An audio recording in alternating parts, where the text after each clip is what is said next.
क्या मैथ में आपको भी अलजेब्रा से डर लगता है?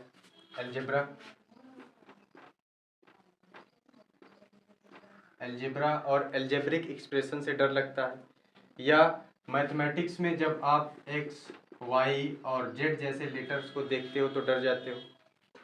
तो डरिए मत। इस वीडियो में मैं आपको अलजेब्रा को और एक्स वाई जेड जैसे जो लेटर आ जाते हैं उनको डिटेल में पढ़ाऊंगा और एकदम आसान तरीके से पढ़ाऊंगा, जिससे आप एकदम बेहतर से अच्छे से समझ जाएंगे और फिर आपके अंदर जो डर है वो खत्म हो जाएगा। तो इस वीडियो को आखिर तक देखिए और मैं इस वीडियो में एकदम आसान तरीके से आपको सिखाऊंगा अलजेब्रा और एक्स वाई जेड जैसे लेटर्स क्या होते हैं और इसके की टर्म क्या चीज़ें हैं, की टर्म क्या है उसको बताऊँगा। ठीक है, तो स्टार्ट करते हैं। जो अलजेब्रा है वो क्या होता है? अलजेब्रा तो मैथमेटिक्स, अलजेब्रा जो है वो मैथमेटिक्स का ही एक पार्ट है, जिसमें जो नंबर्स होते हैं उनको रिप्रेजेंट करने के लिए लेटर्स का यूज़ किया जाता है। लेटर्स का यूज़ नंबर्स को रिप्रेजेंट करने के लिए लेटर का यूज़ किया जाता है।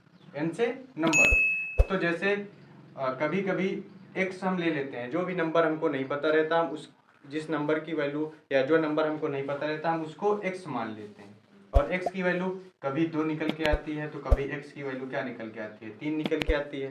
कभी वाई दे दिया रहता है ना, कभी वाई की वैल्यू 5 हो गई तो कभी वाई की वैल्यू 3 हो गई। तो यहाँ पे जो नंबर को रिप्रेजेंट करता है, जब हमको नंबर नहीं पता होते तो उन्हीं जो लेटर्स को यूज किया जाता है उन लेटर्स को वेरिएबल बोला जाता है। तो यहाँ पे लिख लेते हैं वेरिएबल। वेरिएबल जैसे यहाँ पे लिखा हुआ है एक्स, वाई और जेड, जो लेटर्स होते हैं इनको वेरिएबल बोला जाता है, क्योंकि ये इनकी वैल्यू बदलती रहती है। तो जो चीज़ बदलती रहता है, वेरी करती रहती है, तो उसको वेरिएबल बोलते हैं। तो एक्स, वाई, जेड ये इन सब की क्या होती है, कोई फिक्स वैल्यू नहीं है, इनकी वैल्यू हमेशा बदलती रहती है, इसलिए इनको वेरिएबल बोला जाता है अलजेब्रिक एक्सप्रेशंस में। ठीक है, फिर उसके बाद देखते हैं कांस्टेंट क्या होता है, जिनकी वैल्यू हमेशा फिक्स रहती है। जैसे जो मैथमेटिक्स में जो नंबर्स हैं उनकी वैल्यू हमेशा फिक्स रहती है, जैसे 2 हो गया, 4 हो गया, 5 हो गया, इनकी वैल्यू हमेशा, और ईटीसी बहुत सारे जितने भी नंबर्स हैं है ना मैथमेटिक्स में, तो इनकी वैल्यू हमेशा यही रहेगी। 2 की वैल्यू हमेशा 2 ही रहेगी, 4 की वैल्यू हमेशा 4 रहेगी, 5 की वैल्यू हमेशा 5 रहेगी। तो ये बदलते नहीं हैं, तो इनको कांस्टेंट बोला जाता है। ठीक है, और अलजेब्रा में जो है इन्हीं वेरिएबल और कांस्टेंट को मिक्स कर दिया जाता है। जैसे अलजेब्रा में 4 और x साथ में लिख दिया गया। यहाँ पे x हमको कौन सा नंबर था नहीं पता था, तो हमने क्या किया, x लिख लिया। और इनके बीच का जो रिलेशन होता है, जो कोई भी वेरिएबल और जो कांस्टेंट, ये 4 कांस्टेंट है और x क्या है, वेरिएबल है। तो जब वेरिएबल और कांस्टेंट को साथ में लिखा रहता है तो इनके बीच में मल्टीप्लाई का रिलेशन होता है। ठीक है, तो अलजेब्रा में वेरिएबल और कांस्टेंट को मिक्स करके लिखा जाता है। ठीक है, फिर उसके बाद यहाँ पे अब एक चीज आता है, वो होता है टर्म। अलजेब्रा में टर्म क्या होता है, जब अलजेब्रा में यहाँ पे जैसे 4x हो गया, ठीक है, तो 4x प्लस 2x प्लस 3 इस तरीके से लिख दिया जाता है।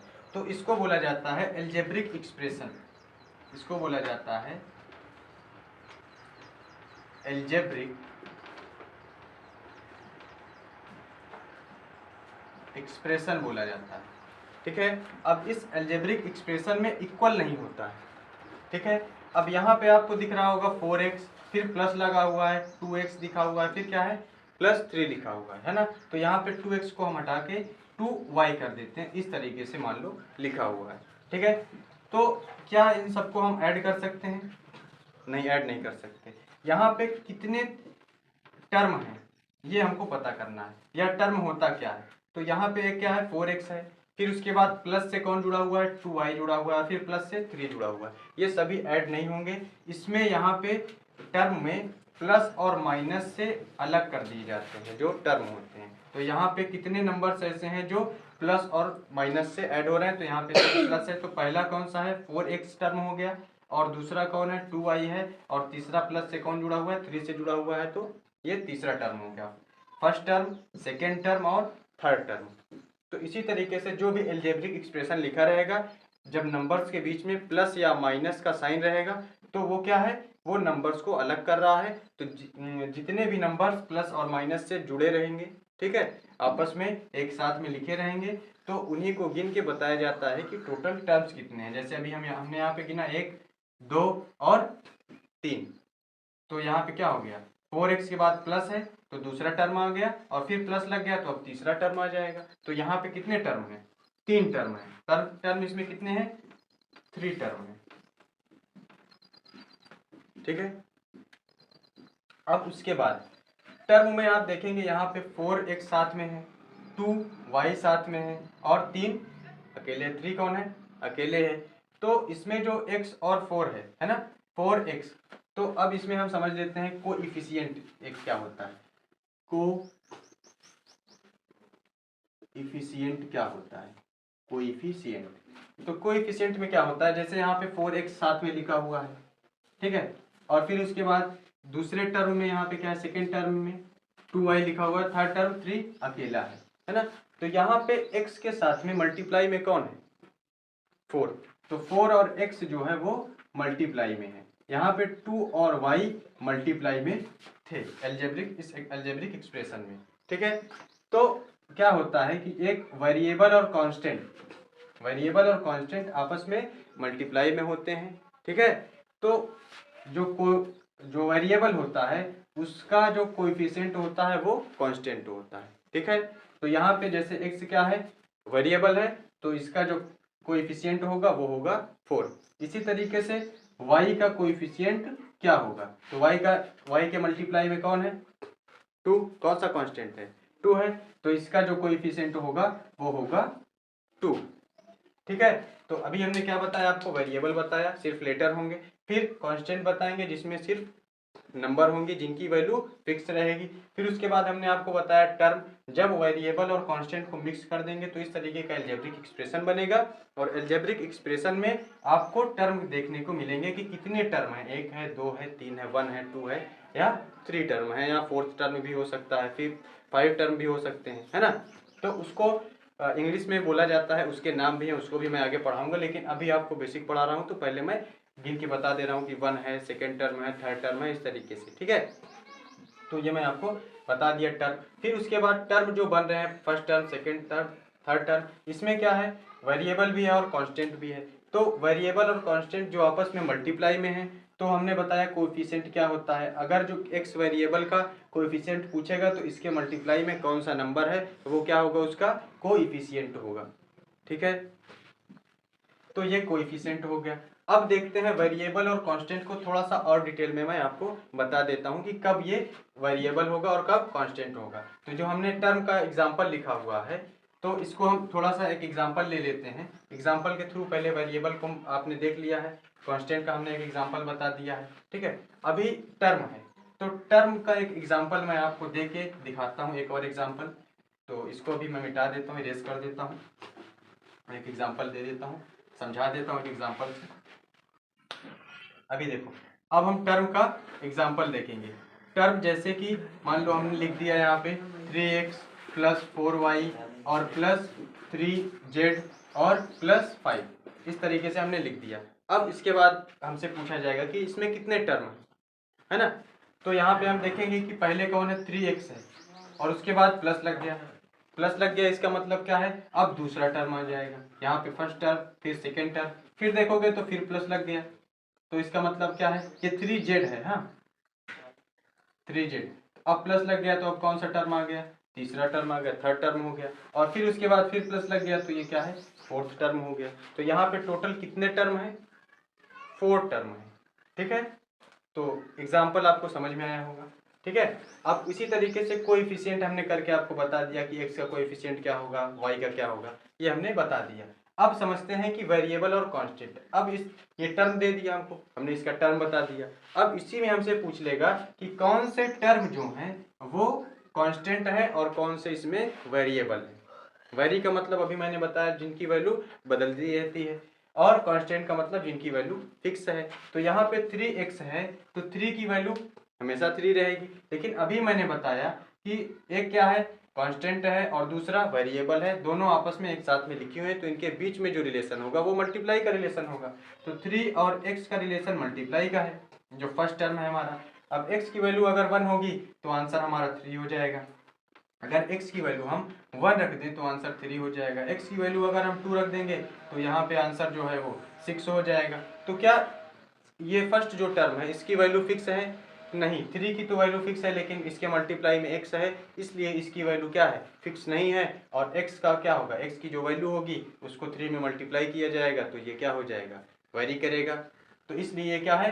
वेरिएबल है। तो वेरिएबल कौन सा है? हमको पता चल गया फर्स्ट टर्म जो है, फर्स्ट टर्म वो क्या है? वेरिएबल। वेरिएबल हम ऐसे लिख ले रहे हैं एक हेडिंग बना के, वेरिएबल। इसमें से वेरिएबल्स कौन से हैं? कौन सा? फर्स्ट टर्म है, ठीक है, फर्स्ट टर्म वेरिएबल है। अब सेकेंड टर्म में भी क्या है? सीधा सीधा देखेंगे, एक क्या है?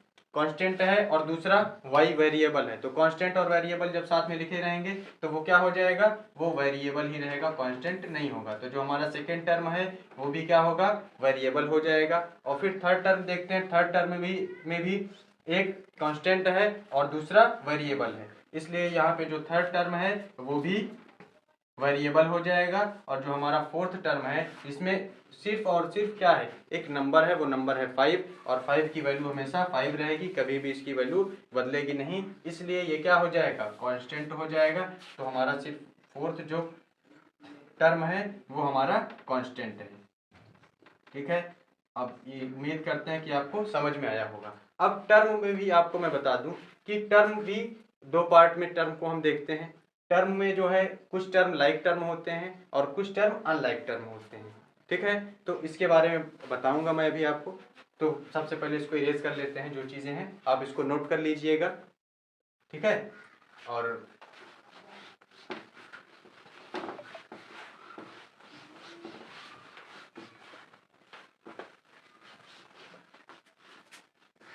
मैं पढ़ा रहा हूँ, हालांकि क्लास 6 के बच्चे भी देख सकते हैं इसको, और क्लास 5th के बच्चे भी देख सकते हैं, 6 के भी देख सकते हैं, 7th के भी देख सकते हैं, और 8th के बच्चे भी इसको देख सकते हैं। इंग्लिश मीडियम जो CBSE बोर्ड के भी हैं और जो इंग्लिश मीडियम सिर्फ हैं, ठीक है, वो भी देख सकते हैं। तो अभी हमने टर्म आपको पढ़ा दिया, और जो वेरिएबल है उसको मैंने पढ़ा दिया, और कोएफिशिएंट भी पढ़ा दिया है ना। तो अब आपको मैं एक एग्जांपल दे देता हूँ, इसको आप कोई क्वेश्चन दे देता हूँ, फर्स्ट क्वेश्चन, जिसको आप सॉल्व कीजिएगा और कमेंट में इसका आंसर दीजिएगा। जैसे यहाँ पे हमने दे दिया आपको 3x + 5z और माइनस 30। आप इसमें बताना है आपको टर्म कितने हैं, इसमें टोटल टर्म कितने हैं, और इसमें कौन से टर्म, विच टर्म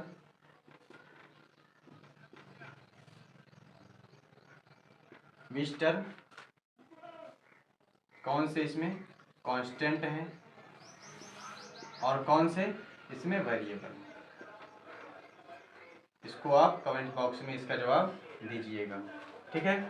अब आगे बढ़ते हैं, टर्म के बारे में अब मैं पढ़ाऊंगा।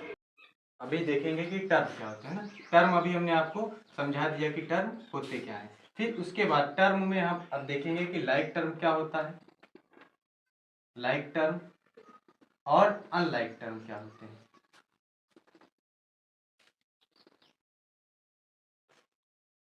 लाइक टर्म और अनलाइक टर्म क्या होते हैं। तो अभी जैसे मैंने लिखा हुआ था 3x + 4y और -30 कर दिया। तो अभी इसमें देखेंगे कि जो यहाँ पे वेरिएबल है वो वेरिएबल अलग अलग है, किसी में x है तो किसी में y है। लेकिन ये कैसा है, इसमें जो टर्म है वो सब क्या है? अलग अलग टर्म है, ये भी अलग, ये भी अलग और ये भी अलग। ये आपस में एडिशन और सब्ट्रैक्शन नहीं हो सकते हैं, है ना। और तो इसको क्या बोलेंगे हम? Unlike term. ऐसे टर्म जो क्या है आपस में अलग अलग है, जो ऐड या सब्ट्रैक्ट नहीं हो सकते। और इसी तरीके से यहाँ पे जैसे हमने क्या कर दिया 3x + 4y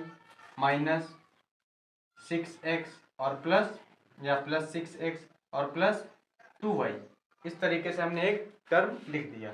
अब कहेंगे कि इसमें क्या कोई भी टर्म है ना एक जैसे दिख रहे हैं आपको, तो कहेंगे हाँ, यहाँ पे इसमें फर्स्ट जो टर्म है इसमें भी x है और जो थर्ड टर्म है उसमें भी x है। यहाँ पे सेकेंड वाले टर्म में भी y है और फोर्थ टर्म में भी y है ना। तो यहाँ पे क्या हो जाएंगे, मतलब ये भी सेम और ये भी सेम वेरिएबल, यहाँ पे x भी सेम है, यहाँ का भी वेरिएबल सेम है। जब वेरिएबल सेम हो तो क्या करते हैं, उनको एक साथ लिख लेते हैं। तो 3x और 3 और 6x ये कैसे हैं, सेम है, इसको एक साथ लिख लीजिए। और यहाँ पे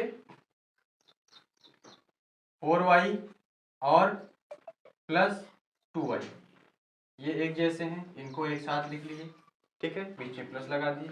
अब ये आपस में एडिशन और सब्ट्रैक्शन हो सकते हैं, ठीक है, क्योंकि दोनों का जो वेरिएबल है वो सेम है, ठीक है।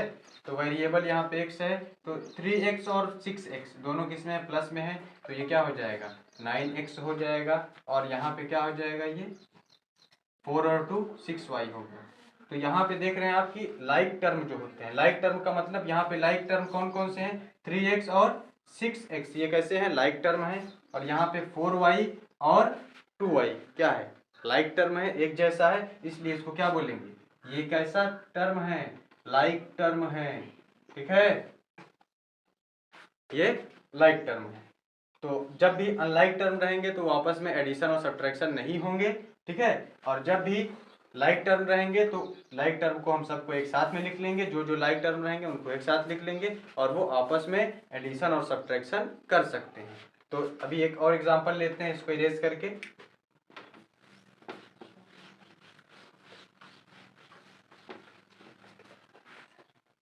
तो अभी हम एक ही लिख लेते हैं, जैसे यहाँ पे 3x square plus 5x plus 6y plus 3 और प्लस 9y, ठीक है। तो इसमें जो है पूछेगा कि इसमें कौन से टर्म लाइक टर्म है और कौन से अनलाइक टर्म है। तो लाइक टर्म को हमको देखना है कौन से टर्म एक जैसे हैं। क्या एक्स स्क्वायर और एक्स एक जैसा है, तो नहीं, एक्स स्क्वायर और एक्स एक जैसा नहीं है। यहाँ पे एक्स मतलब एक्स इंटू एक्स, एक्स की पावर है क्या 2, एक्स स्क्वायर है, तो यहाँ पे ये अलग है और यहाँ पे सिर्फ एक एक्स है और यहाँ पे 2x है, यहाँ पे 1x है, यहाँ पे x की पावर 2 मतलब x 2 बार आपस में मल्टीप्लाई है, तो ये अलग है। फिर यहाँ पे देखेंगे इसका वेरिएबल और इसका वेरिएबल कोई नहीं है, 5x कोई वेरिएबल नहीं है, तो यहाँ पे जो 3x स्क्वायर के जैसा कोई है, कोई नहीं है। और यहाँ पे 5x और कोई है x जिसके वेरिएबल क्या हो, ओनली x हो, नहीं है। लेकिन यहाँ पे देखेंगे y और यहाँ पे भी y, तो 6y और 9y दोनों का वेरिएबल सेम है। जब वेरिएबल सेम है तो ये क्या होंगे, एक साथ लिखे जाएंगे। तो जो इसमें कौन कौन, 3x स्क्वायर प्लस 5x और प्लस 3 ये क्या है, अनलाइक टर्म है। कैसे हैं, अनलाइक टर्म है। और इस क्वेश्चन में जो लाइक टर्म है वो कौन है, 6y और प्लस 9y ये दोनों लाइक टर्म है, ठीक है। लाइक टर्म क्यों है, क्योंकि इनके जो दोनों वेरिएबल है वो कैसा है, सेम है। यहाँ भी वेरिएबल y है, यहाँ पर भी वेरिएबल y है, तो दोनों वेरिएबल सेम है, इसलिए ये लाइक टर्म हो जाएगा, ठीक है। आपको समझ में आया होगा। अगर वीडियो समझ में आ रहा है, क्वेश्चन आपको समझ में आ रहे हैं, आपको कीवर्ड समझ में आ रहे हैं, तो आप वीडियो को लाइक ज़रूर कीजिएगा और कमेंट में ज़रूर बताइए कि आपको समझ में आ रहा है या नहीं समझ में आ रहा है, ठीक है। तो अभी आपको मैं एक होमवर्क दे देता हूँ लाइक और अनलाइक टर्म पे। और एक बात और बता दूँ कि जो लाइक टर्म होते हैं वो आपस में एडिशन और सब्ट्रैक्शन हो जाते हैं, अभी पिछली बार मैंने बताया तुरंत अभी, ठीक है। तो अभी मैं आपको इस पर एक क्वेश्चन दे देता हूँ, आप इसका कमेंट बॉक्स में आंसर कीजिएगा और बताइएगा। तो जो लोग कमेंट बॉक्स में आंसर करेंगे मैं उनको जवाब जरूर दूंगा, ठीक है। तो क्वेश्चन ये है कि 3y square plus 9z plus 3y plus 3z और बस। तो आपको इसमें बताना क्या है कि लाइक टर्म और अनलाइक टर्म। लाइक टर्म कौन से, इस तरीके से आप लिख लीजिएगा, लाइक टर्म के आगे लाइक टर्म और उसके आगे इस तरीके से लगा के डैश आप उनको लिख दीजिएगा जो जो लाइक टर्म है। और अनलाइक टर्म को लिख के कमेंट बॉक्स में अनलाइक टर्म उसके आगे आप डैश लगा के उनको लिख दीजिएगा कि इसमें कौन कौन से अनलाइक टर्म हैं, ठीक है। उम्मीद है आपको समझ में आया होगा। अब समझ में आया है तो आप चैनल को सब्सक्राइब कर लीजिए ताकि और वीडियोस आपको मिलते रहें। और कमेंट बॉक्स में अपना एक्सपीरियंस ज़रूर बताइए कि आपको कैसा लगा है वीडियो।